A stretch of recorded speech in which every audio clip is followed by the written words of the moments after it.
you love your husband. I love my husband so much, right? Mm-hmm. And that's his child. Right. So I have to remember that, you know, and I have to find some love somewhere, or at least continually forgive every day and not allow myself to be bitter. You're listening to the Nacho Kids Podcast, where we discuss all things step-family related. Real stories, real people, real help. Your hosts are the creators of the Nacho Kids Method and the Nacho Kids Academy Step-Family Coaching Team, Lori and David Sims. Welcome to episode 189 of the Nacho Kids Podcast. Welcome, everybody. You know, I still have to consciously make myself not go podcast. Every time I have to think about it.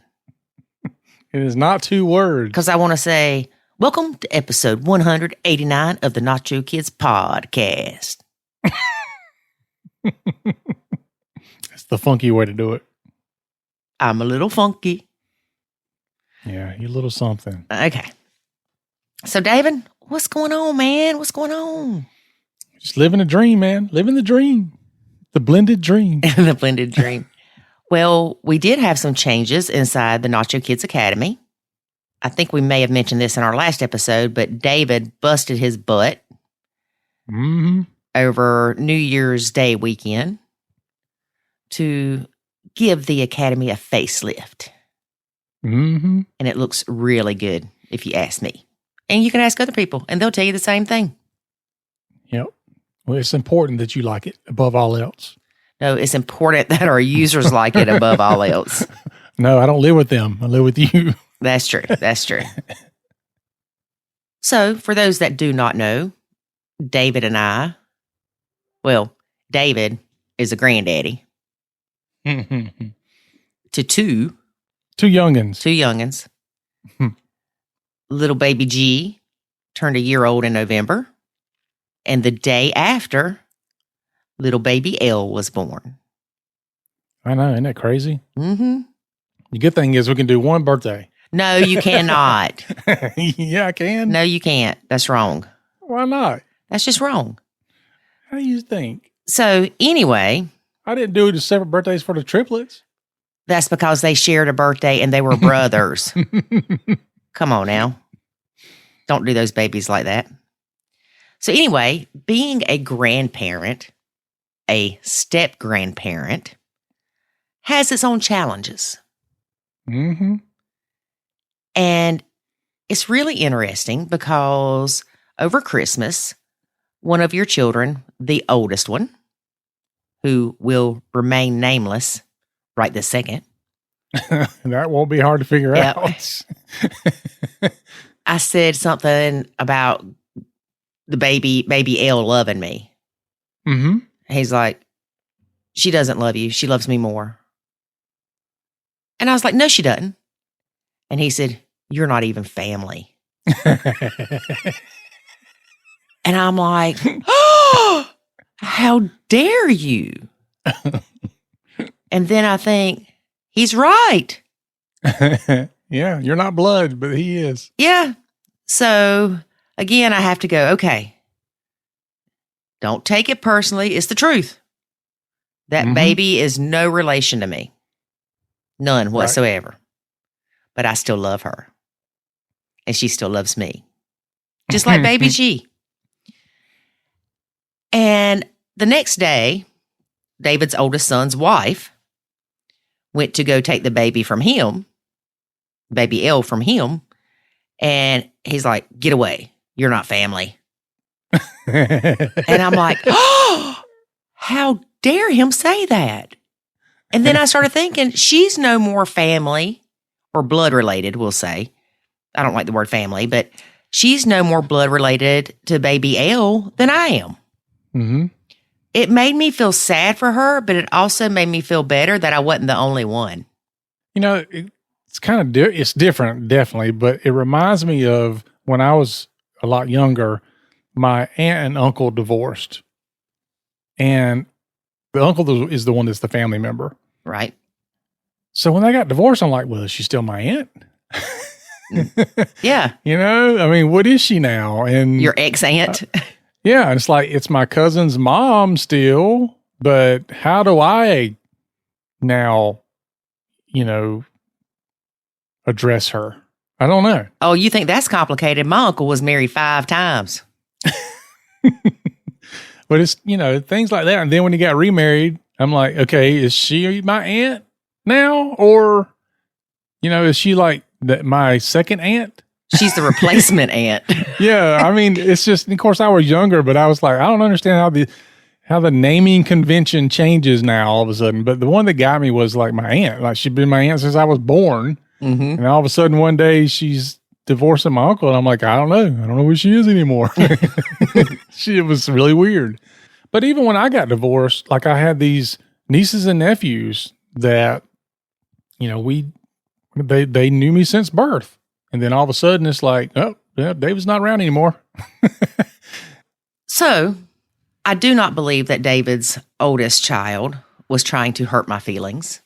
Nah, he was pushing your buttons. He was pushing my buttons. Now, I have pushed his buttons. For instance, I made the comment at Easter that next year I was going to get baby G a golden egg. And the oldest child of David said, "You never got me a golden egg." I was like, yeah, because I'm not your mama. So we have to remember that, first of all, the titles don't mean crap. Mm-mm. Little baby G and little baby L are going to love me as if I was one of their blood grandparents. Yeah, they're not going to know the difference. Right. Until your son tells them. She's not even blood. She's not your grandma. I had to give me a not your grandma shirt. There we go. With that being said, though, it is easier to love these babies than it was to love my stepkids. I'm sure for now. Right. Because the babies are babies. Yep. And they're so cute and they're precious and they're adorable and they don't talk back yet. Mm-hmm. It'll come. But I'm also curious, and I'd love to hear from other step grandmas, how you feel when it's your stepkid's kid versus your bio kid's kid. Mm. Because as much as I love baby G and baby L, I feel very sure that the love I will have for Jackson's child, if he has one or two or whatever, will be different. Mm-hmm. But it's not that I won't still love the step grandkids. So that'll be interesting. So I want to hear from you people, the step grandmas that have bio grandkids and step grandkids. I want to hear from you and if it was different or if it's not. Okay, there you go. Yeah. And hopefully Jackson won't have a child for a while, but when he does, I'll let you know. Yes, please. Not for a long while. Yep, not for a little while. Sweet baby boy. And also one of David's kids said he plans on having 4. Yeah, I heard that. Yeah. So we know one of them doesn't want kids. So that leaves 3 of David's kids. One of them has 1 and another one has 1. The oldest hasn't said how many kids they want, but I think they want more. Mm-hmm. And then Ethan said he wants 4. Actually, he said 10. And then he changed it to 4. Good grief. But he wants the next 3 to be boys. That's what he said. But no, here's the problem, though, is he wants a boy so bad that if he doesn't get one, he'll keep trying. Yes. And he'll have 6 girls or something crazy. And then he's got a brother that's competitive. But he actually said that he wants the next one to be a set of boy triplets. Oh, gosh. He does not know what he's asking there. He doesn't. Ooh, Lord. So you figure if each of those 3 have 2, and then Ethan has 4 because he said he's going to have 4, that's 8 grandkids. Mm-hmm. Isn't that awesome? You know how much fun that'll be? Yeah. You know how much money I won't have? Yeah. Because you can't help but buy baby stuff. All right, folks. So we're going to start taking advertisements on the podcast. If anybody's interested in buying an advertising spot to support the grandbabies, the future grandbabies. No kidding. My future nacho grandbabies. Man, I'm having flash forwards, not flashbacks. Anyway, enough of that. Our guest today is Jamie. She's been blending for 12 years, has 2 stepkids and 2 bio kids. They have all moved out at this point. Their ages are 24, 20, 20, and 19. And they have an ours daughter, 10. Ooh. Surprise! Gotta love the surprises. There's one in every box. Yep. Can anybody know what that's from? Cracker Jacks. There you go. Good job. Yeah, I used to love getting Cracker Jacks. She met her significant other at church. The kids were in church together, so they knew each other. And they all got along. Great. Until what? No, there's no until. They get along. Oh, fantastic. Mm-hmm. They did have to go to court with the ex because the ex is high conflict because they wanted to take the kids to Disney. Oh, gosh. Can you imagine being a judge? And Jamie and I talk about this a little bit in the interview. Can you imagine being a judge and you've got this family court case that comes in front of you and this child is being neglected. They're not being fed. They're not being taken care of. And that's a horrible case. Then the next one is because bio mom doesn't want bio dad taking the kid to Disney. Yeah. I don't know. I don't know what I would do. I mean, like, get out of my courtroom. Well, I still need to find a retired judge. I need to make a note of that because I really want to talk to a judge on here about stuff like that because it has to frustrate them. Yeah. We have to like mask their voice. Yeah. As much as they're not supposed to use emotion in their decisions, you go from trying to save little Susie's life, literally, to people fighting over Disney. It would make me mad.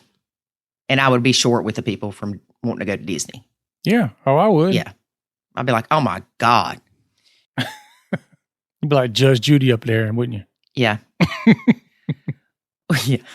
We do talk about the court system a good bit in this podcast because the 13-year-old at the time did not want to go to the moms. So they went to court and ended up losing time. Uh-huh. Yo, we tell you, the court system's like gambling. You might as well throw a ball on that little roulette wheel and watch it spin. Your chances of getting what you want in the court system is about as good as you hitting a red 8. I don't even know if there's a red 8 on that thing. But anyway. There's some red numbers on there. Yep. So, yeah, they ended up losing time, and the judge gave bio mom custody. Oh, my gosh. Yes. And it's not like there was something bad going on. It's crazy. You'll just have to listen. Does it have anything to do with Disney? No, it has nothing to do with Disney. But I'm trying to remember. I don't remember if it was this podcast or another podcast where the judge is like, don't come back in here with this crap. But can they do that really? Like, can they say never come back and you can't come back? From my understanding, they can do whatever they want to do. You can, of course, appeal their decision. But remember that guy that I interviewed from England that the England quote, quote, police or whatever said that he better get me to take that down? That was one of the things that they had told him, that he could not come back in that courtroom until February of 2023. It just seems odd that they can tell you have no, I don't know, is it even called due process within this family court? I don't know what it is. More like due process. Yeah, but it's just like you can't come and use the court system, which is for the people. Well, I don't know. What they'll probably say is if I see you in this courtroom again, you're not going to like it. Yeah. Which all the times that I went to court, I think that twice I had the same judge and he was very kind. But I did have a judge straight out of the gate when we walked in that said, if you can't get along, I'm going to make sure nobody's happy. Ooh. Yeah. Well, that'll scare you to death. But I have to say, I was happy when I left the courtroom. So he may think that I wasn't happy, but I was happy. It's like, Your Honor, I'm already not happy. What you going to do about that? It's like they pressure you to come to these agreements with your ex so they don't have to get involved. Yeah. And even mediation is a gamble because the mediator can say, oh, well, if you go to court, depending on the judge, blah, blah, blah, blah. Mm-hmm. And of course, your attorney might know some of the judges, but they're not going to know all of them. If you have a visiting judge, you're not going to know what they think or how they're going to respond to your case. Anyway, family court system, doo-doo. It's the doo-doo process. All right, David, get me off this subject. Let's get to listening. All right, let's get to listening. Today we have stepmom Jamie. Hey, Jamie, how are you? I'm great. How are you? Good. So how long have you been blending? Well, we've been married 12 years and we dated 2 years before we got married. So been in each other's children's lives for 14 years or more. Okay. And how many kids, stepkids, ours kids, all that stuff? So he had 2 biological children and I had 2 from previous marriages, and then got married and had a surprise our baby. Surprise. Yes. She's 10. And then our next oldest one is 19. And then the boys are both 20. And then our oldest is 24. Wow. Yes. So you do have a pretty good age gap there. Yes. Yes, we do. This is her first year as a single child. I was going to ask you how many of the stepkids and bio kids other than your ours daughter still live at home. None. The last one, the 19-year-old's a freshman in college. So the rest of them, one is in college in Florida. Sarah, our oldest, is in New York. She lives in New York City. She went to college there and stayed. Wow. And then Ethan is in Orlando. He's at college. Those are my husband's 2 biological children. And then my son is a missionary in Tapachula, Mexico, which is crazy. He's 20. Oh, that's awesome. Yes. And then my 19-year-old daughter is a freshman at the University of Alabama. Goodness, so, you've got kids everywhere. Everywhere. Yes. Wow. So you got married 12 years ago. That would have made your stepdaughter 12. Yes. And your stepson 8. Yep. Your bio son 8. Your bio daughter 7. Yes. Yep. So they were fairly young. They were right before the preteen years. Yes. Right. Well, let's back up even a little bit further. How did you and your husband meet? We went to church together, met through there, and then slowly dated. So it's kind of funny. Our children knew each other before we even dated, just from the children's church situation. So the boys are 6 weeks apart, and they were in like nursery at church together from, I guess, probably about 2 years old on up. That's good. Yeah. Yeah. So when y'all started dating, did things get weird with the kids at all? Probably. Yeah. We are really unique and we've been through a lot. Court, a gazillion. I mean, there's been some really rough years. But one of the huge positives, my husband and I were talking about this week, is our children really get along with each other. Mm-hmm. The boys especially, they actually have always shared a room, and they're good friends with each other. Sarah, the oldest, and Abby, the 19-year-old. At first, there was tension. I was coming in and taking her daddy. She had a little bit of I think they call it like the little wife syndrome, mm-hmm. But then both girls competitively danced together. And so at the same dance studio. So that kind of brought them together. And now they're very, very good friends. So that has been a silver lining in the hard journey of blending a family, is at least they all get along. Yes. And at least to count that as your blessing. Oh, yes. I've read the stories on your Facebook page. Ooh, they're scary, girl. They are. Because it's hard enough. And then the last thing you need is the kids fighting. Exactly. Yeah. Yes. So we're very thankful for that component piece of it, for sure. But it's been a journey. So we have very high conflict bio mom, really difficult. And then my ex-husband and I co-parent okay. Like we're fine.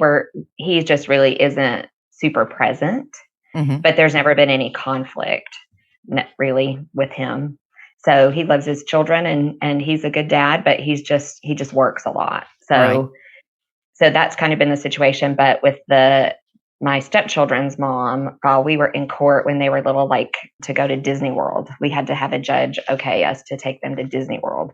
So that extreme to where we are today, I would tell those people out there that are struggling, like, just hold on. It does get better. Those first years can be really, really tough. Yeah. And the court system is not fun. No. I have to ask, did the judge think it was ridiculous that you had to go to court to be able to take these kids to Disney? Oh, yeah. I mean, it was crazy. I'll just never forget, because we were sitting there, and there's children that are like being sexually abused, right? And physically abused, or murder trials and stuff. And we're sitting there trying to get the okay for us to get in the car from the courthouse and go to Disney World on our week vacation. There was some really crazy moments. And so unfortunately the children got put in the middle a lot. Mm-hmm. That just sucks for them. It was hard.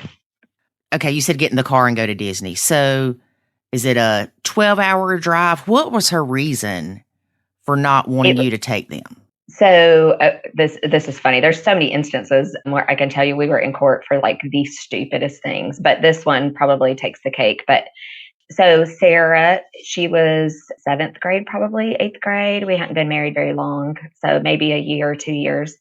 And she had a band camp. Well, her dad had already gotten okay from the band. She was going to miss 2 days of band camp and had already gotten it approved through the school. We set up private lessons with the teacher who she was a baton. She was twirling a baton at that point. Mm-hmm. Got private lessons set up so that she would catch up and all that stuff. But she just filed an order with the judge asking him to stop us from going. So we're about 10 hours from Disney. Right. So dealing with that situation, we followed the divorce papers to the period, comma, mm-hmm. Everything in our lives initially revolved around visitation with his children. And then it's crazy. I didn't run into your Nacho podcast till they were, I don't know, sophomores, juniors, probably the boys. Mm-hmm. So we had kind of figured out a little of that on our own.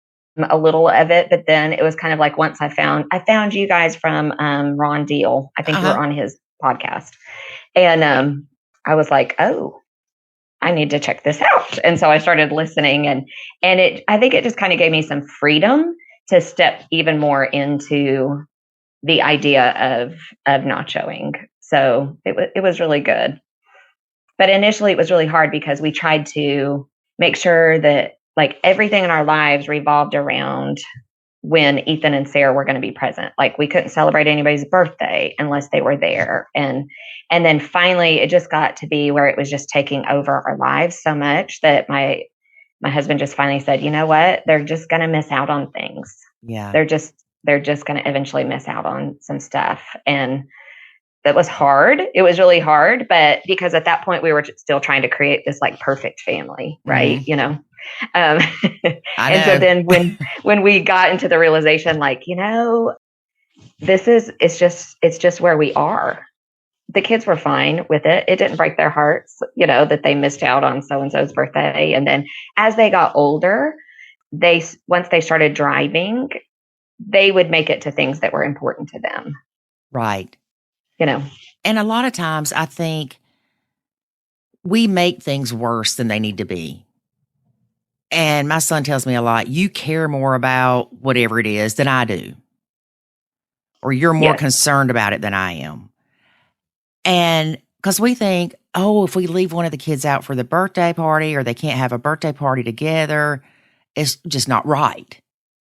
Yes. And sometimes they're like, it's okay. Yeah, they really don't care. Honestly, that's kind of what I've learned. Right.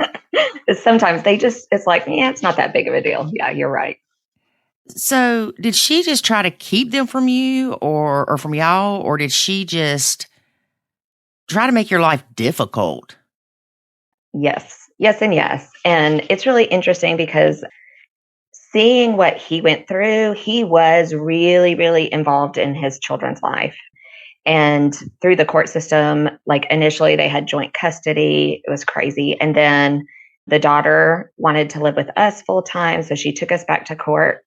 And the judge actually gave her full custody, reduced my husband's visitation drastically. It's in Alabama. It's very much a mom-centered state. Okay, wait a minute. Back up. She was taking y'all to court for what? Because at this point, Sarah was 13, and she decided she didn't want to live with her mom anymore. She wanted to live with us. Okay. So you went to court and you actually lost time with her? Yes, lost drastic time. Yeah, it was crazy. They were 50-50 visitation, and the judge went to the standard order here in Alabama, which is one evening a week. So not even overnight, just dinner, pretty much from until 8 p.m., one evening a week and every other weekend. So it was really hard for me. I watched a dad, and I think a lot of times dads don't always get credit for the emotional stuff that they go through, right? And I just watched his heart just be broken. And it really gave me empathy and compassion for a lot of those dads out there. Like I was, I didn't, neither my husband or I grew up in a divorced family. So we had no idea what it was like, had no idea with the children. And I used to be judgmental of those dads that were like walked away from their kids, just like, see ya, Right. And I just used to think, why? How could they do that? Well, I watched my husband be hurt so many times that I totally got it. It was like, oh, I get why sometimes the pain is so bad that they eventually just stop trying, And I don't know that we always give men as much grace and compassion and empathy as we do moms. But it was really interesting to me for me to sit on that side and watch the stuff that he went through. It was bad. Yeah. Yeah. And laws in Alabama need to be changed. It's crazy. Laws everywhere need to be changed. And they do. If you've listened to this podcast, you know I am not a fan of the family court system. Mm-hmm. In fact, I'm beginning to realize I'm not a fan of any court system. Yeah. They all need to be revamped. Well, you're putting your life in the hands of one person who has no idea what's going on in between the walls. Right. And I read something on Facebook the other day, so it's interesting you brought this up, that said, don't put your children's lives in the hands of a judge or your attorney. Exactly. But if you go to court, how do you not? I know. So if I could tell people anything, is try to work out something without that situation, compromise, do what you can to try to keep the children, in the center, and the anger and bitterness that you have from whatever in the marriage, the divorce, all that stuff, it's really hard to let that go. And some people just can't. I don't feel like the biological mom in our situation, she couldn't let it go. And so it was just, everything was targeted at trying to hurt my husband as much as she could. Yeah. But in the end, it just ended up hurting her children as much as it did.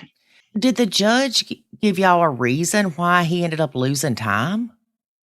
Because we'd already been in the court system like 6 times. He'd already seen us like 6 times.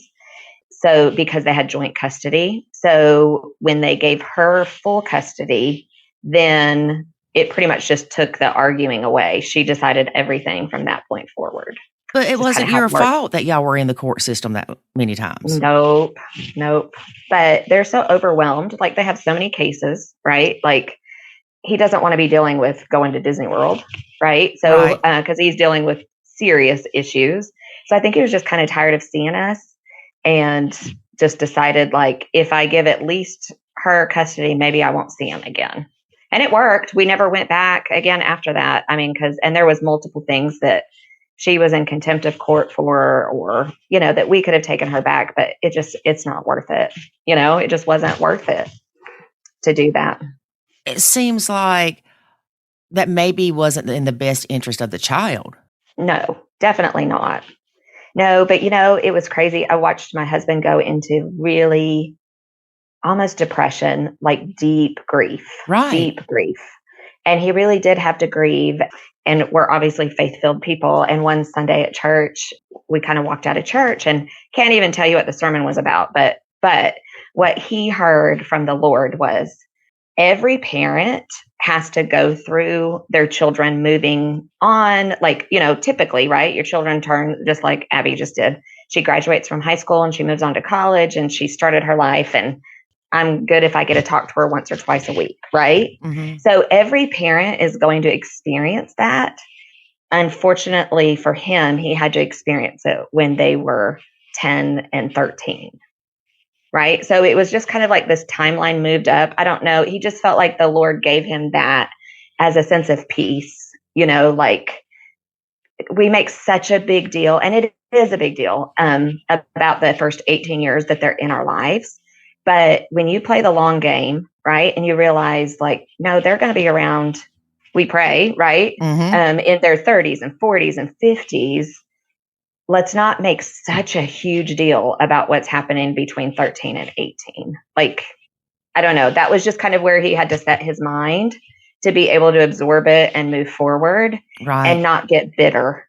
Right. And so then every moment that we had, we just made it as good as we could from that point forward. But I don't know if that made sense. No, it does. It does. Well. But I'm sitting here thinking, all the stuff's going through my head, and I'm thinking, well, do you regret trying to go to court to get the daughter to live with y'all?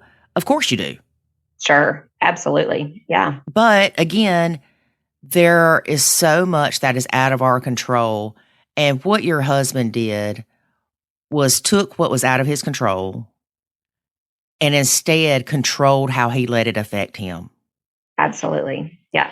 And that's really a lot of the basis with the Nacho Kids method. It's you can't control if little Johnny's a brat, but you don't have to engage with him and you don't have to let him talk to you poorly, but you also don't need to be mad about it for 3 days. Yeah, exactly. Yeah. Because you can't control, I think that's been the hardest thing with blending, right? And I think you probably hear this from everybody is people outside of your home have major influence on what happens inside of your home. Mm-hmm. So I think a lot of the frustration and anger and everything that you deal with is because you have lack of control of sometimes what's even going on in your home. Yes. But you do have control of your behavior and your choices, Mm-hmm. And I didn't always do that well, but I try. No, it takes practice. Ooh, yes, it does. It definitely takes practice. So what did the kids say, especially the daughter, since she was the one that wanted to stay with y'all and didn't want to go to mom's when this happened? And is she like, what the crap?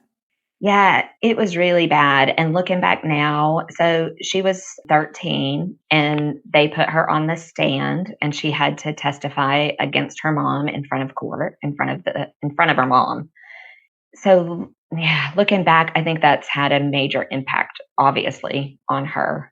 Yeah. And our attorney pretty much came to us and said, your dad is going to end up potentially, she was pushing for jail time for him. He could go to jail if you don't go back to your mom's. So she just felt like she had to do that. And so I think we kind of watched some of her spunk and her fight for life die a little bit. Right. And maybe it is. I think it's still affecting her today. It's just interesting. It's been an interesting journey for her that I hate that she had to go through.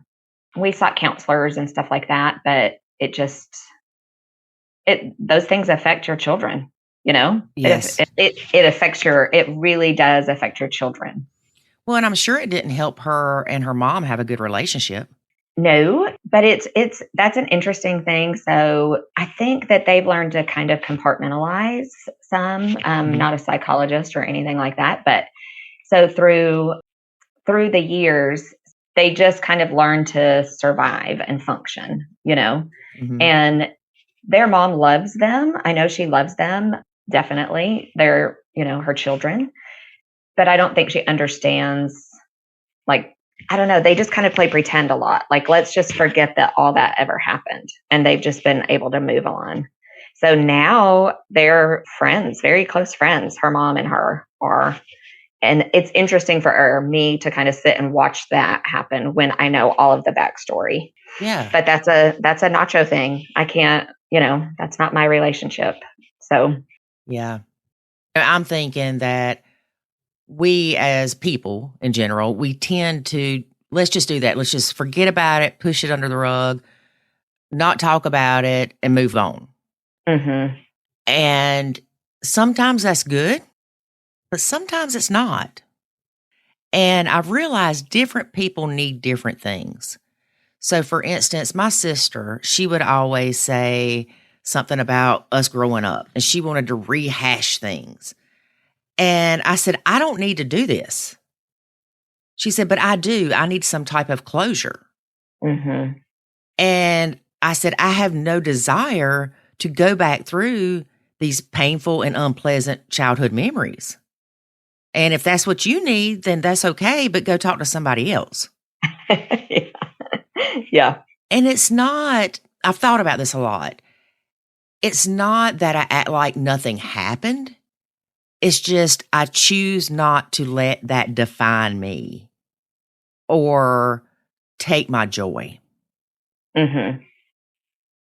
And I think that's what Sarah has done. I mean, she is a happy, well-rounded, intelligent woman. She's become that. And I think that's her choice, of how she's chosen to just kind of let that go and move on. Right. I'm probably more like your sister. Like, I've got to hash it out, and let's at least hash it out, and then we can move on. So. Well, it depends on what it is. Yes. Yeah. And I guess I look at it as, yeah, my mom was not the nicest person sometimes.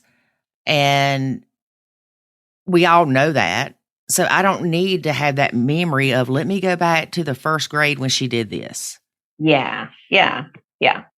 But now if David and I are going through something, then yeah, I want to talk about it. Mm-hmm. I want to resolve it.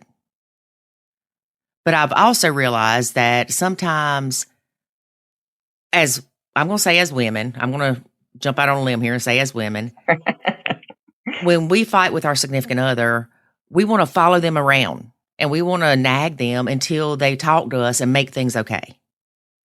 A lot of times they need space. Yeah. Allow them to have that space. It's okay if you table the conversation for 30 minutes, half a day. That doesn't mean it's not going to be discussed. But following somebody around when they need some space is not a good idea. Mm-hmm. Yeah, definitely. Or if you need to gripe to them about whatever their kid is doing, usually that's not good to do in the heat of the moment. No. No. And a lot of people say with the whole Nacho thing, oh, I can't say anything negative about his kids to him. No, you can't. But you can talk to him about the issues you're having. There's a difference, and it's how you approach it. If I go say, your kid is the sloppiest, messiest, laziest youngin' on the face of the earth, and you need to do something, that's not going to go over well. No. Whereas if I say, honey, I am really struggling with the mess in the house and I need help, you're conveying the same thing. Absolutely. Yeah. But you're not bringing up their kid. Yeah. That's something we kind of realized real early. And, you have your rose-colored glasses on towards your own children, right? Mm-hmm. And as we were first learning to all live together and all that stuff, I would see stuff that his kids were doing that was, I'd just sit there and think, I can't believe he's just letting them do that. And vice versa, right? Yes. He was seeing it too. And I'll never forget, he was like, your children are really disrespectful to you. And what? What are you talking about? My children are not disrespectful to me. Well, I grew up in a very rule-oriented home where it was very legalistic kind of home. Like, you couldn't get your ears pierced till you were 12. Well, why? Mm-hmm. Because that's the rule, right? Right. So I felt like when I was raising my kids, I was always giving them the why behind the rule, which led to them questioning me a bunch, right? Yes. Questioning everything I said. So I swung the pendulum too far. Well, immediately he saw that, And to him, that came across really disrespectful. They were disrespectful to me. That was a fun conversation, but it wasn't in the heat of a moment. It wasn't in a fight. I think we have been able to have conversations like that. Like, hey, this is just a little bit of a check. That's been something we've had to work on a lot, is being able to hear truth about your children in love. And because they want the best, we don't trust our step parents' heart toward our children, right? Like, we don't. But as we grew our marriage, now he can say things and I don't get defensive at all. But initially it was like, what are you talking about? Yeah. But those are hard moments to walk through too, when you're first blending, for sure. Yeah. I know David, he can say something about Jackson, and it depends on how he says it. If it's coming from a place of love, you can tell the difference. Absolutely. Yeah. If it's coming from a place of love or concern versus criticism, I don't get defensive. Yes. But if it's anything critical, oh, girl, I mean, and we've been married 13 years. Right. I know. It's still my baby. He giggles. I have a strong mama bear response. Right. Mm-hmm. And not just with my children, with him too. I think the maddest I've ever been at my stepchildren is I only get mad at them really when they're hurting him, when they've hurt him. Right. I think most times I've been frustrated with them. And so I just tell him that all the time. I'm like, I have a mama bear with you too. So just be nice. Yeah. But the thing is, and I'm sure you've learned this too, those kids can hurt them and hurt them and hurt them. And we can see that pain. Yep. But once it comes down to, the kid's ready to be part of the family again, or forgive, the kid wants to move past that, we'll say. Yep. They're going to be quick to forgive their kids. Whereas we're like, well, wait a minute. Don't you remember when they did this to you? Yeah, exactly. It is so much harder to forgive them. It is. Yeah. It is. It's because we don't have that unconditional love for them. Yeah. Yep. And I know that people are saying, oh, you don't love your stepkids unconditionally. I love my stepkids. But if one of them hurt my son, no. Yeah.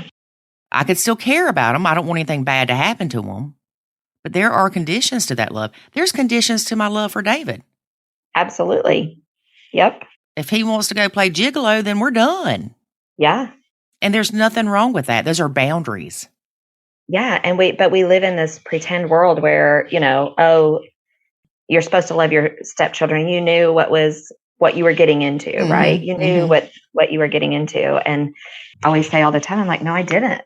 I never dreamed as a little girl that I would grow up, get married and get divorced and get remarried. That's no little girl's dream. Right. Nobody sits there and dreams for that life. So no, I had no idea what I was getting into. None. Thankful for it. I'm so thankful for my life today. There's no regrets. I don't feel regretful about the journey that I've been on, but I don't wish it on my children. Right. I think that's the thing I speak to them all about so much is, I think it's probably, besides making Jesus the Lord of your life, I think the second most important decision you make in your life is who you choose to marry. Because divorce sucks. It just does. And I just don't want that for any of our kids. Right. Exactly. We always want better for our kids than we had for ourselves. Yeah. Yeah. So, but it has made me a much better person, I think. Way less judgmental. I have become a way less judgmental person walking through this journey. Oh, yeah. And it has stretched me. But the idea that like you're supposed to love your stepchildren as you love your kids, it's funny that it flies in the face of society, but it's true. Nobody wants to give truth. I don't want to speak truth. People don't like truth. No, they don't. So, yeah. And that's when people get upset about the whole Nacho thing. It's reality. I'm not trying to bash you or bash your stepkids or anything. It's reality. They are not your kids. Yeah. Yep. It's simple, really. And talking about you knew what you were getting into. Okay, let's think about this because this really, it bothers me when people say this. When you go buy a car and then that car has trouble, did you know that was going to happen? Yeah, no. You buy a house and then you realize that there's a spring that runs underneath it and you're going to have moisture issues. Did you know that's what was going to happen? You knew you bought a house, but you didn't know the struggles and challenges that were going to come with it. Yeah. It's the same thing. Look at a job. You get a job, say, as a customer service rep. The next thing you know, they're asking you to do other things. Well, that wasn't part of your job description. So you didn't know what you were getting into there either. I just think that's the craziest statement. You knew what you were getting into. I know, but you hear it all the time, right? And the stigma inside of even churches, that's a journey that we've been through. And or family, like the family that they've never experienced it. They don't understand why you can be really angry at your stepchildren when your child's acting horrific next to you and you're not angry. Like they just don't understand it.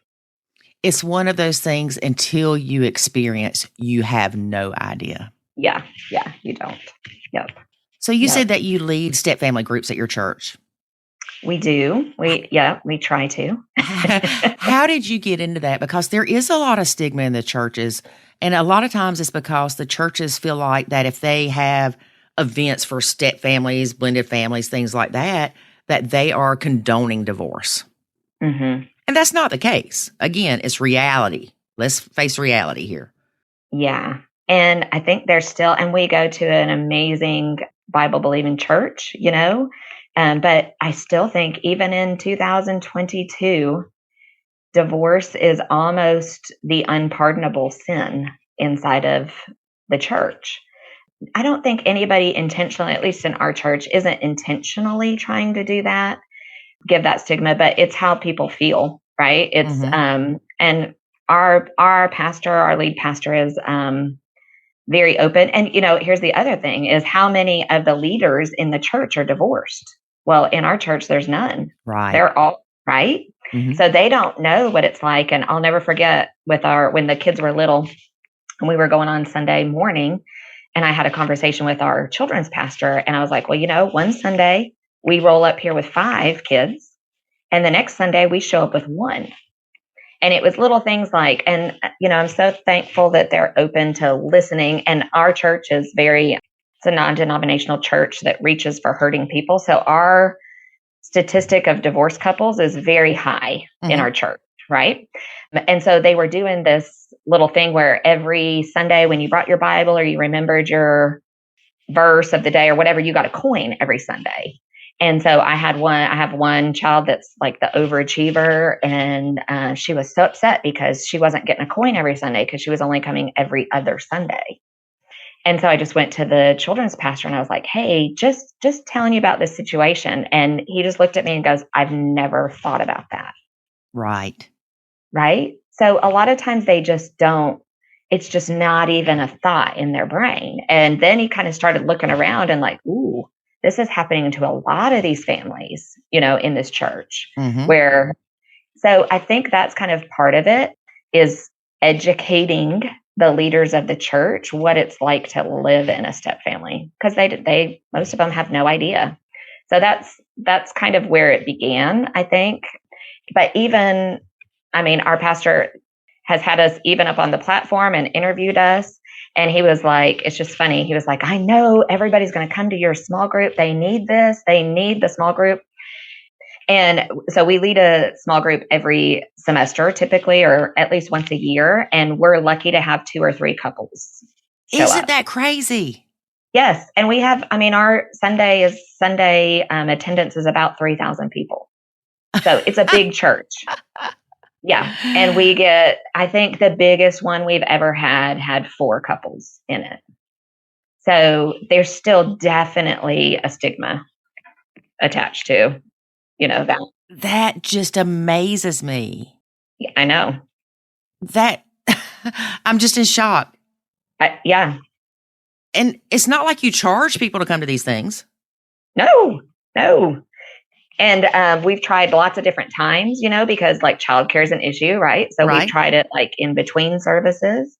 We've tried it like at our house on Sunday nights and had babysitters come. Like we've tried lots of different times. Like, okay, maybe that's the issue, because Sundays, a lot of times that's the transition time for families, right? Yes. Yeah.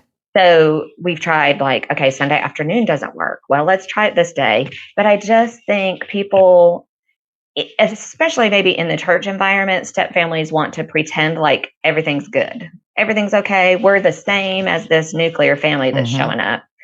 But what we know is like, oh, you guys are a hot mess, just like we were. Yes. And are. We don't have it all together today. But I don't know. It's been the biggest head scratching thing we've experienced. And even our pastor was like, okay, I'm going to endorse it from the platform. Your guys' small group is going to be so big. And we're like, we hope so. Like people need to learn some tools. Right. And that semester, I think we had 2 couples show up.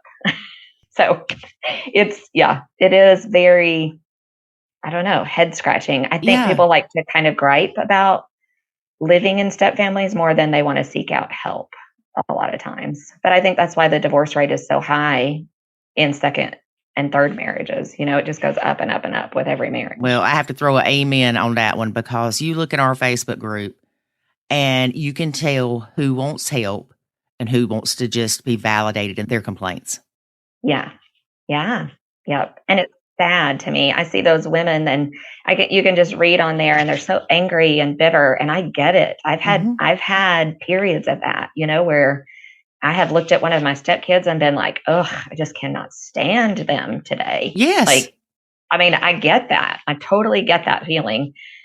But you have to still, like, there's a piece that you love your husband. I love my husband so much, right? And that's his child. Right. So I have to remember that, and I have to find some love somewhere, or at least continually forgive every day and not allow myself to be bitter. Right.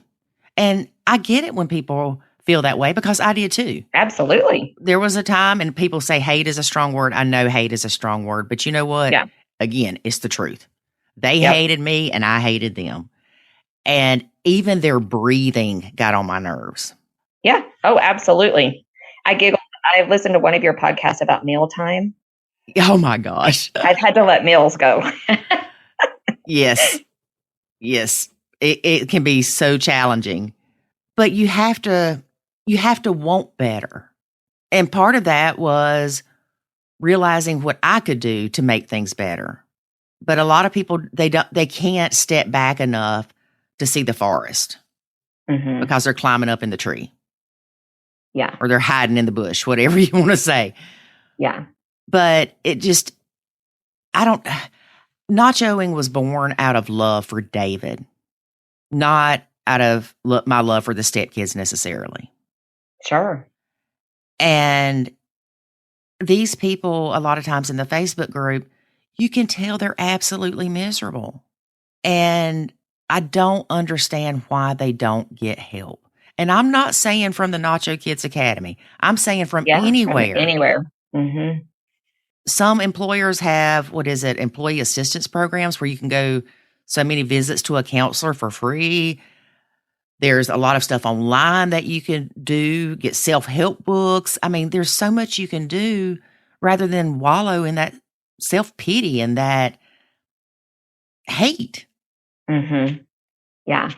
But that other thing, don't you think it's true that like you can't separate what's different about a blended family is you can't separate the marriage and the children. Like they're so tied together. Right. Yeah. And so it's crazy. Like, and we've kind of seen that in our small groups. They're like, okay, I thought this was going to be about your marriage, right? In a step family. I'm like, yes, but those stepchildren affect your marriage. Oh yeah. They can make it or break it. They can, right? Yeah. Yes. And so that's very different from that first marriage where, you got married and you didn't have children, and so those first years, that was about your marriage, like trying to figure out your marriage. Well, that's not how it works in a blended family, right? It's all the mess all together. And so it's so tied together. like I've seen people in lots of different schools of thought, as long as you keep your money separate or this separate or that separate. And I'm like, it's just way more complicated than that. It is. Yeah. And I know a lot of times when people look at their partner and their partner's not disciplining or parenting their kids like they think they should, then say, for instance, the stepmom will say, well, I just don't find my husband attractive anymore. Mm. Well, did you fall in love with him because of how he parented? Yeah. No. I mean, you might have thought he was a good dad. And I joke about this with David. I thought David was a really, really good dad. And then we got married and I didn't think that anymore. Yeah. He didn't change. My perception did. Sure. And it is hard to separate your marriage from the relationship with the stepkids because they're tied to your significant other. But you have to focus on that marriage and let them parent. And unless it's affecting you directly or your kids directly, turn a blind eye to it. They're doing the best they can too. Yeah. Parenting is tough. And the last thing we need is our partner criticizing us on how we do it. Right. And especially if they're only getting to see them 4 days a month. Yes. Right. Like I had to let a lot of that go because we had my children 99% of the time. Mm-hmm.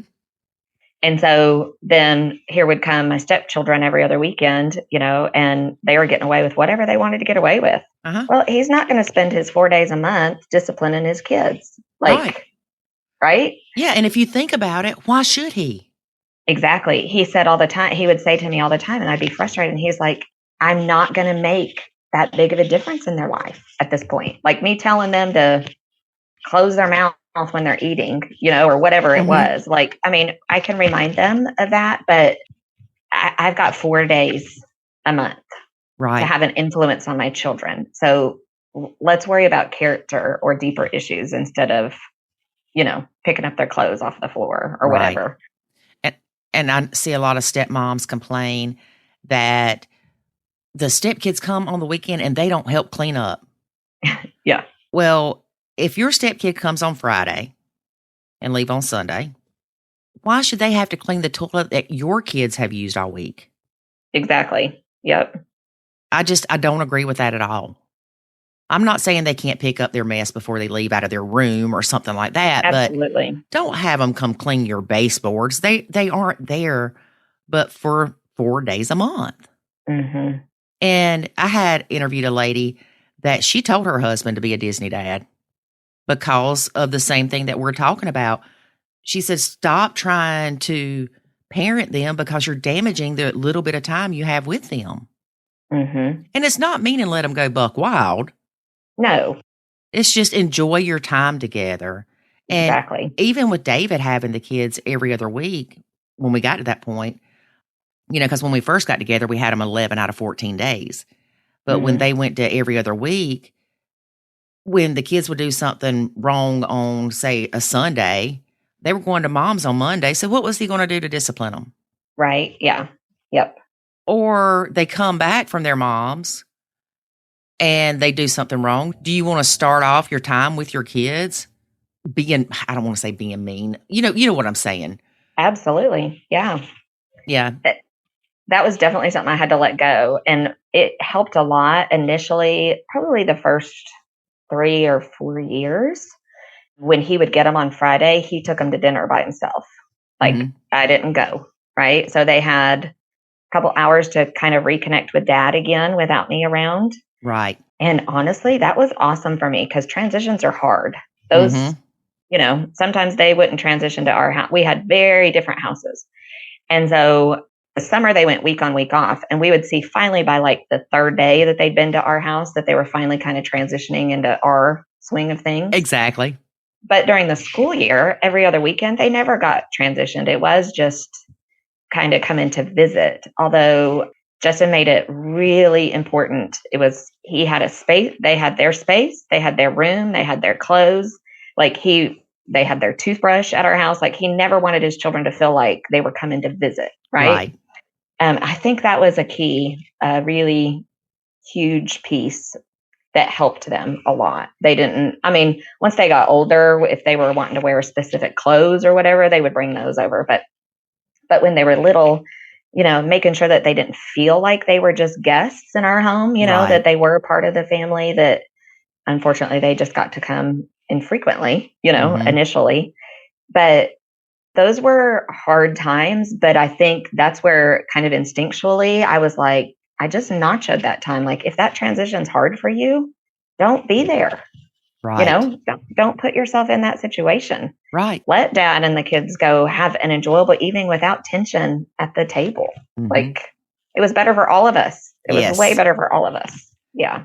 And I don't know about you, but I know sometimes when the transition days, we don't understand what these kids are going through because we are so wrapped up in how we're hurting and we feel like we don't have a voice and all the stuff about I, that we forget these kids, like you said, they're coming 4 days a month or even every other week.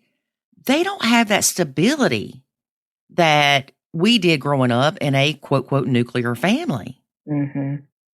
I remember one time one of the kids left their PS, whatever it was, at their mom's. And so David went to go meet her to get it. And I'm thinking, what? Why? First of all, you're not teaching them to be responsible. Secondly, they can live without that game for a week. Mm-hmm. But what's so funny is he met her like 10 minutes down the road, 15 minutes down the road, right? My son would call me and say, I forgot such and such. I would drive 30 minutes to his dad's house. Right. And leave it at the bottom of the driveway. Yep. Yeah. I know. So it's a fine line, right? Because you do want to teach them responsibility, but at the same time, it's not their fault that they're living in two homes. Right. Right. Yes. They didn't choose that. They didn't choose to have their parents get divorced and have to live in two homes. So what's the line that you draw, And I think that's where having some grace. Oh, there's a lot of grace. Yeah. And we were talking earlier about the growth that you have. I have grown tremendously during this process. Mm. I feel like I've aged 800 years, but me too. I now look at things differently. And I tell people all the time that I don't just nacho with the blended family. I nacho life in general. Right. Yeah. If it's stressing me out, if the car's riding my butt and I feel myself getting all angry about it, I will pull over and say, have a nice day. You go right ahead with your Speedy Gonzalez self. Yep. Rather than it upsetting me. Absolutely. I think the journey has made me definitely a better person, a better human being. Yes. Right? Yes. I agree. Mm-hmm. So let me ask you this. A lot of stepmoms will say, I feel left out. When he goes to dinner with the kids on Friday by himself, I feel left out. Did you ever feel that way? And the reason I'm asking that is because I didn't. No, but I think it's because like we had my children all the time, like literally almost all the time. Mm-hmm. And so, no, I don't. I mean, I try to think back. I'm like, I just didn't. But I watched him grieve so much too. Right. For his children and for time for his children that I think I was just excited for him when he got to see them, right? When he got to spend that time with them. So no, I never really, now the whole like insider outsider thing. Absolutely. I think there's times in step families that everybody plays the role of being an insider. And then sometimes you feel like you're the outsider. Right. Mm-hmm. And those moments are still coming. Our oldest is engaged to get married and like, she just bought her wedding dress. Well, we've always been really, really, really close to each other, but her mom was there. Of course, her mom's going with her to buy her wedding gown, right? Mm-hmm. Of course. So, but I'm not invited, right? And not because she doesn't want me there, but because it would just cause the situation to be really stressful. So there are those moments, I guess, maybe of me feeling like you're an outsider. You are an outsider, right? but not ever jealous, I guess, not jealous of time with them. And I think with me, like you, I had my son to focus on. Mm-hmm. But also, I enjoy my alone time. Mm-hmm. First of all, I like to chill. I don't like a lot of noise. And plus, I can entertain myself. I'm quite funny to myself sometimes. Yeah. So I enjoy that time. I think a lot of the moms that feel this way or stepmoms that feel this way, they are childless or child-free stepmoms. Mm-hmm. But feeling like an outsider, I think I most feel that way when they start talking about things that happened prior to me being in the picture. Yeah. Yeah. Sure. Just conversations of, oh, yeah, Dad, remember when we did this? And it used to bother me, I guess you would say. But then I started saying, well, tell me about it. Mm-hmm. It's not a bad thing that you did stuff before me. Tell me about it. That sounds interesting. Yeah. Yeah. Like, let me relate to it some. Right. You know? And there's a difference. I remember one of the kids, it was our first Christmas here. And Jackson went to go help decorate this little tree that they had, a little ceramic tree. And one of them said, no, that's our tree. And we do this. I'm thinking, oh, no, little boy. Yeah. No, you're not going to exclude my kid like that. And so this was in the beginning. I know I didn't handle it properly. So I'm not even going to tell you what I said. But over time, David and I learned to convey to the kids that there are things that you did as a family and things that Jackson and I did as a family that we can keep separate and things that we need to mesh. Mm-hmm. But we never need to intentionally leave somebody out. Yeah. Yeah. And establishing those family rules, I wonder sometimes too if that's where a lot of the frustration is. Like, that sounds like you guys made a family rule, right? Mm-hmm. Like, here's the rules in our house, period. Right? That helped us so much at the beginning.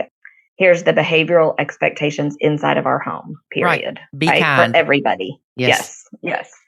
And then those other outlying behavior issues, the primary parent handled those. But they don't know the rules because they're learning too, right? Mm-hmm. Unless you guys give them to them. They don't instinctually know, right? Right. They probably weren't trying to exclude him necessarily being mean. They were probably trying to protect their tradition, right? Yeah, because it was just all four of them for so long. Yes. Yeah. But as the step parent, you're like, how dare you? You know? It's I'm going to take that tree and throw it out the door. Nobody's going to decorate it. That's not what right. I said. That's not what I said. No. Yeah, but that's how you feel. Yeah. Because you feel like your kid's being treated as the redheaded stepchild. Mm-hmm. Yeah. Yeah. Mm-hmm. But again, it bothered me more than it bothered Jackson. Sure. Because I took him and I said, well, come on, you and I do this. And we'll decorate our own thing. And he said, no, I'll just watch them. And I said, but they want to do this on their own. He said, I don't have to do it. Okay. Mm-hmm. And then I'm thinking, you evil kids being mean to my sweet baby boy. Yeah. Yep. Yeah. Yep. There's definitely moments, but I think keeping your eyes on the long game, right? Mm-hmm. Play the long game. Yes. It helps you in those moments, right? Yep. Like being able to stop and take a breath and go, okay, what is this going to have an effect on in 30 years? Right. Is it really going to matter? Yeah. Yeah. That's the check that's been the hardest for me to implement in myself. Like, right. Because I am a fiery, like, I'm a truth talker and I'm that fiery person. And so. Me too, girl. But you have to learn to pause, and that's hard. It is hard. Yes. Yes. But it's so beneficial. Yes. Yes. You have to pause and think, is this going to matter in 5 days, 5 months, 5 years, whatever? Is what I'm saying out of love. Mm-hmm. If I say something, is it going to change anything? Is it going to be helpful? A lot of times, once you go through the process, you're like, no, I ain't saying nothing. Yeah, absolutely. And is it going to hurt or help my marriage? Right.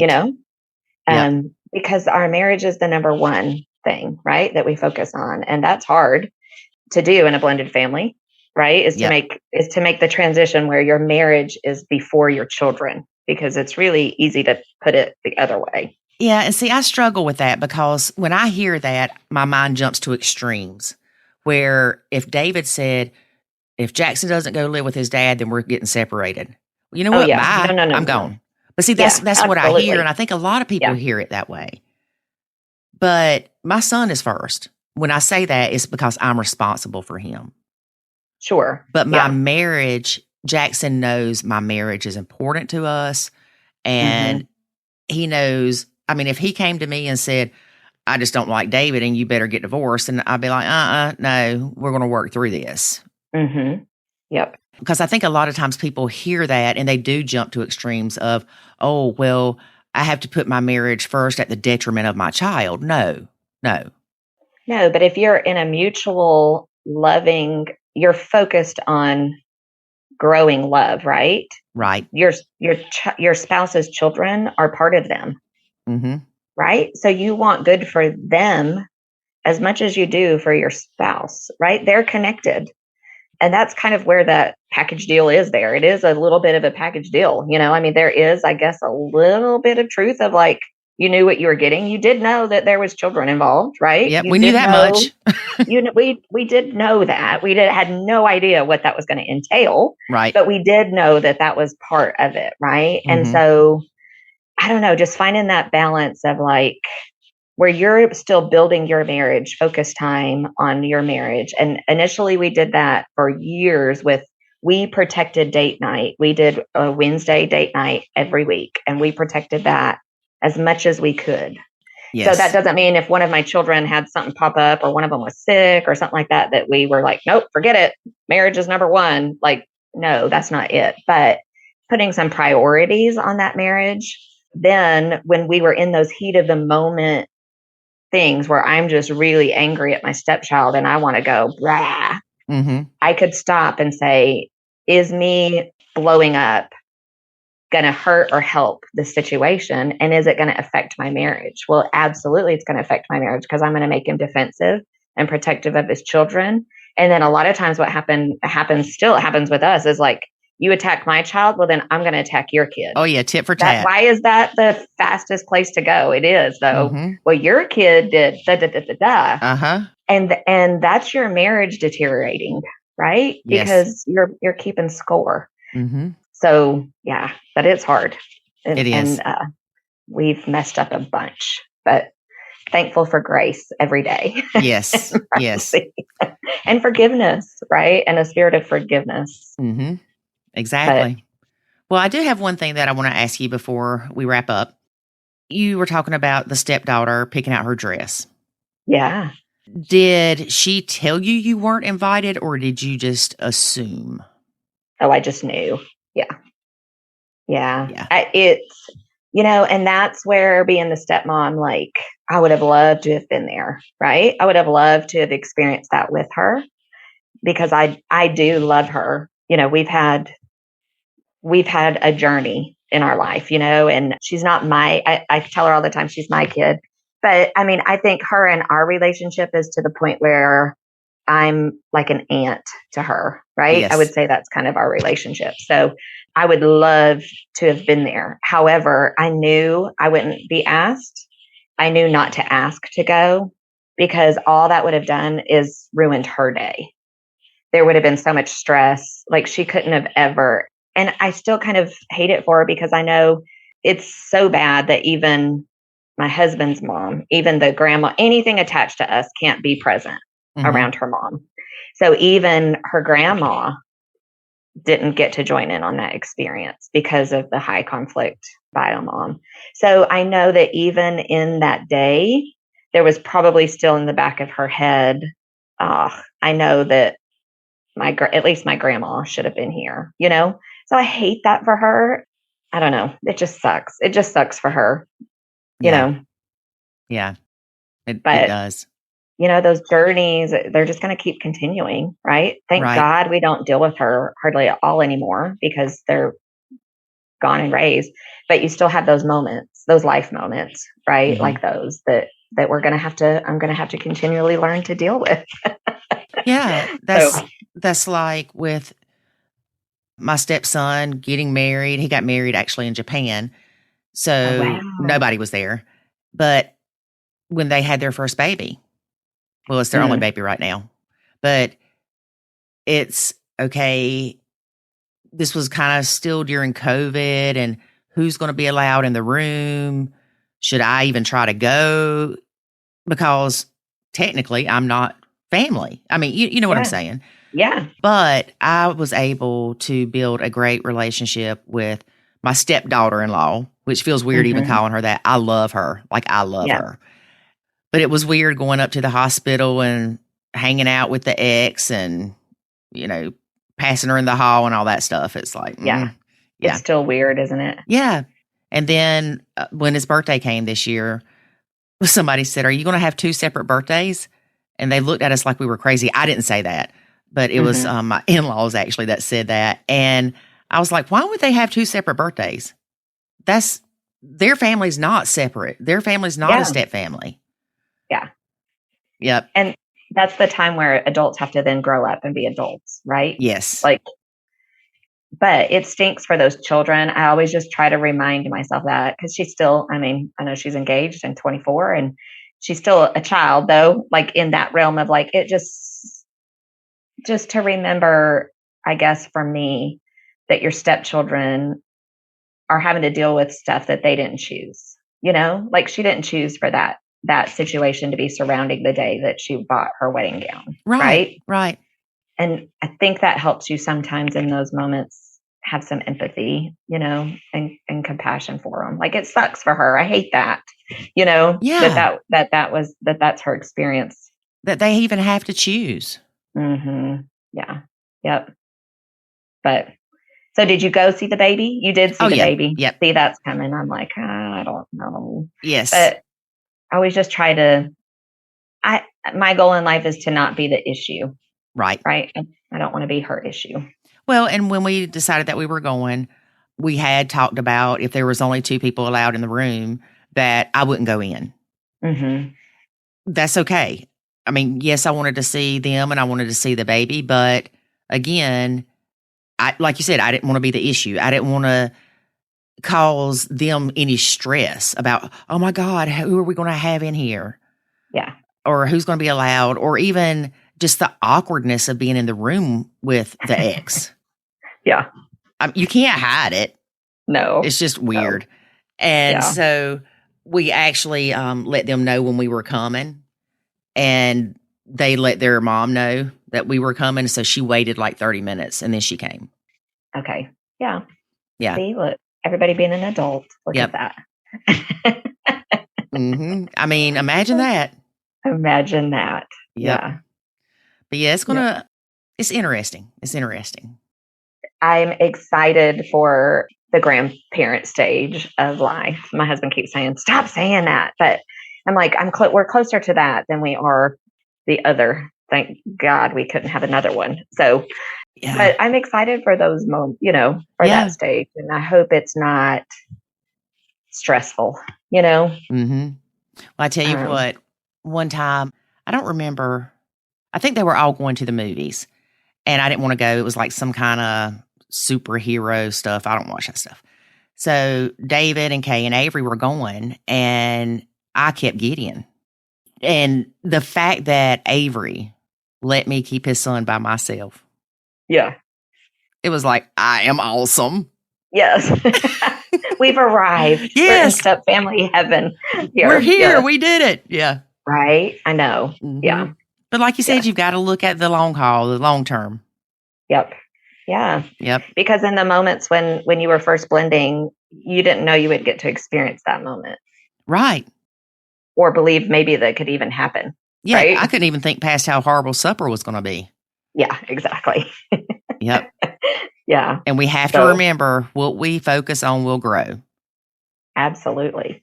Yes. Mm-hmm. That's a great line. Yes. To remember. Yeah. Well, Jamie, thank you so much for being a guest. Absolutely. I appreciate you so much and the work that you guys are doing. I just feel like there's such a lack of resources for step families and how to do it right and tools out there. And so I'm so thankful for what you guys are doing. Oh, well, thank you. It's important, you know? Yeah. We feel that it is. Yeah. We need help. So we need true help, not just, you just love them more. Yeah. That'll fix everything. Exactly. Yeah. Well, if you could just love somebody more and it fix everything, you wouldn't be divorced in the first place. Exactly. Yep. Yes. All right. Well, stay in touch. Let us know how things are going. Awesome. Well, thank you so much for having me on. Thank you. David, I hate you weren't a part of this podcast interview because one of the things that Jamie and I talk about is the stigma in churches with stepfamilies. That in some churches, divorce is the unpardonable sin. Yeah, it can be. So they're not going to have stepfamily groups or stepfamily resources because they're not going to condone it. Right. So they lead a stepfamily group at church. There are over 3,000 people at the church.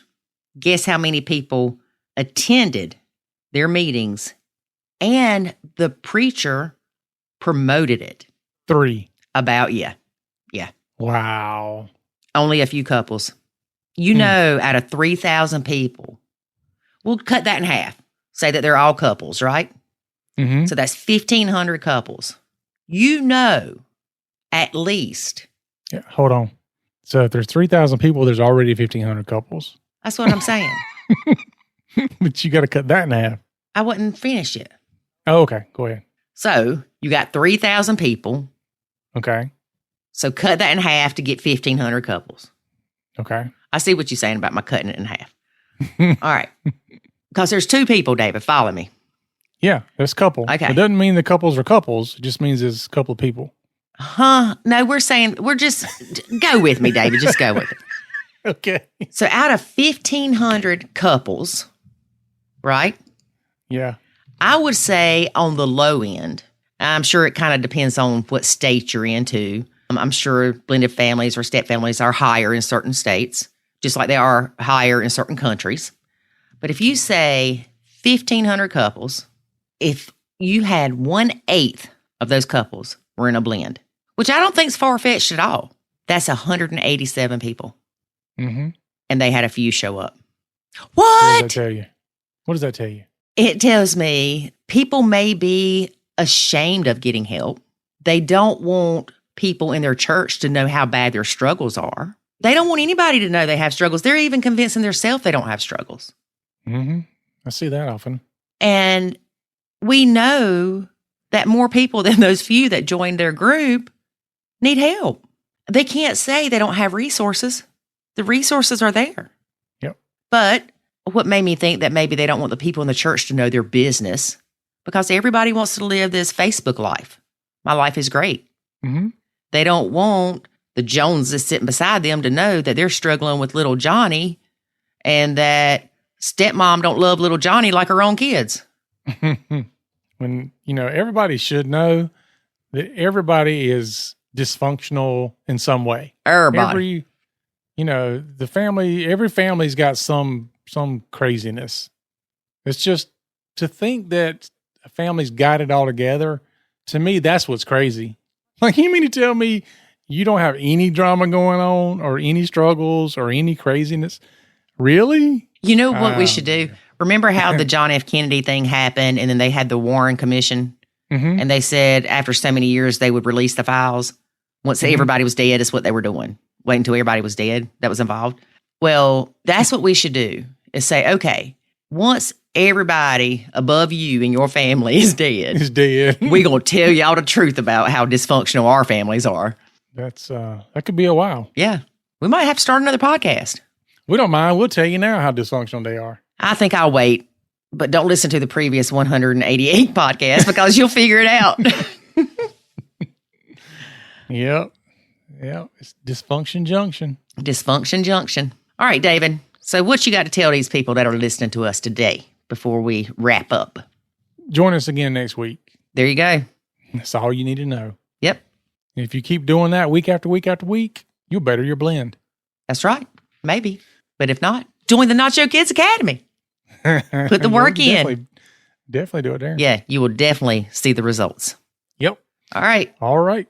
That's it for us. We're going to Pate. That sounds like you said pate. Potty. We're going to Pate. No, we're not.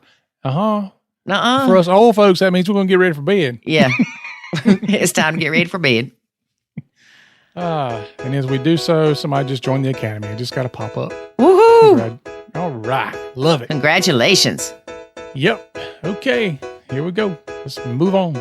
Remember, life is good when you nacho. Thanks for listening to this episode of the Nacho Kids Podcast. Find us online at nachokids.com. Until next time, remember, life is good when you nacho.